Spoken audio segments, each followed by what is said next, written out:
প্রতিটা সকালেই আসলে আমাদের কাছে নতুন একটা গল্প নিয়ে আসে। আমার আজকের সকালটাও শুরু হলো একদম সাধারণভাবে। ঘুম থেকে উঠে প্রথমেই একটু ফ্রেশ হয়ে নিলাম। দিনের শুরুটা আমার কাছে খুবই গুরুত্বপূর্ণ, কারণ সকালটা ভালোভাবে শুরু হলে সারাদিনের কাজগুলোও যেন একটু ভালোভাবে করতে ইচ্ছে করে। তাই প্রথমেই ফেস ওয়াশ করে নিজেকে একটু ফ্রেশ করে নিলাম, তারপর আর বেশি দেরি না করে নিচে চলে এলাম। কারণ বাড়িতে কাজ তো আর কখনো শেষ হওয়ার নয়।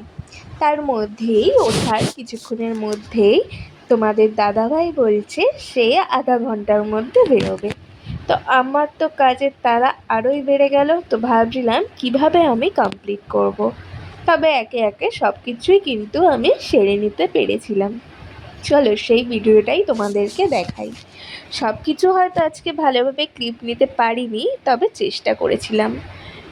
তো শাকগুলোকে আমি ভালোভাবে দেখলেই ধুয়ে নিয়েছি।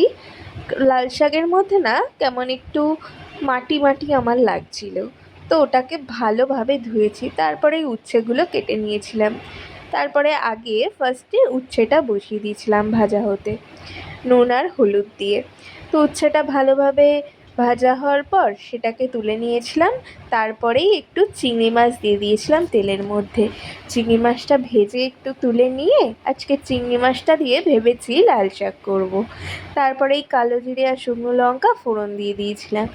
দিয়ে একটু রসুন দিয়ে দিয়েছিলাম 3-4টে কোয়া থেতো করে। রসুনটা হালকা একটু ভাজা হয়ে আসার পর লাল শাকটা দিয়ে দিয়েছি। দেওয়ার পর নুন আর হলুদ দিয়ে দিয়েছি পরিমাণ মতন, তোমরা তোমাদের পরিমাণ মতন দেবে। তারপরে চিংড়ি মাছটা অ্যাড করে দিয়েছিলাম। সবার শেষে হালকা মিষ্টি দিয়ে দিয়েছিলাম। দেন আমার কিন্তু লাল শাক কমপ্লিট। তারপরেই আমি বসিয়ে দিয়েছিলাম মাছের ঝোল। তো মাছটাকে আগে ভালোভাবে ভেজে নিচ্ছিলাম।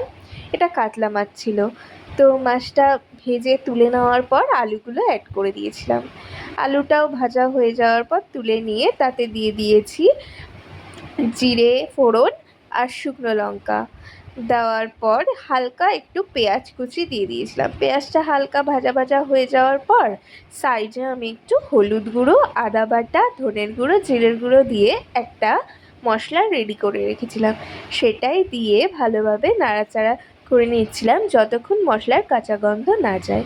তারপরে দিয়ে দিয়েছিলাম টমেটো কুচি, দিয়ে দিয়েছিলাম একটু হলুদ। তারপরে জল দেওয়ার পর জলটা ভালোভাবে ফুটে আসার পর দিয়ে দিয়েছিলাম মাছগুলো। দেন আমার রেডি মাছের ঝোল, দেখলে তোমরা। তো তারপরেই সেরে নিয়েছিলাম ব্রেকফাস্ট। আমার তো দিনটা এইভাবেই কাজের মধ্যে দিয়ে চলে গেল। তো তোমরা কিভাবে কাটালে জানিও কিন্তু কমেন্ট বক্সে। টাটা, দেখা হচ্ছে নেক্সট ব্লগে।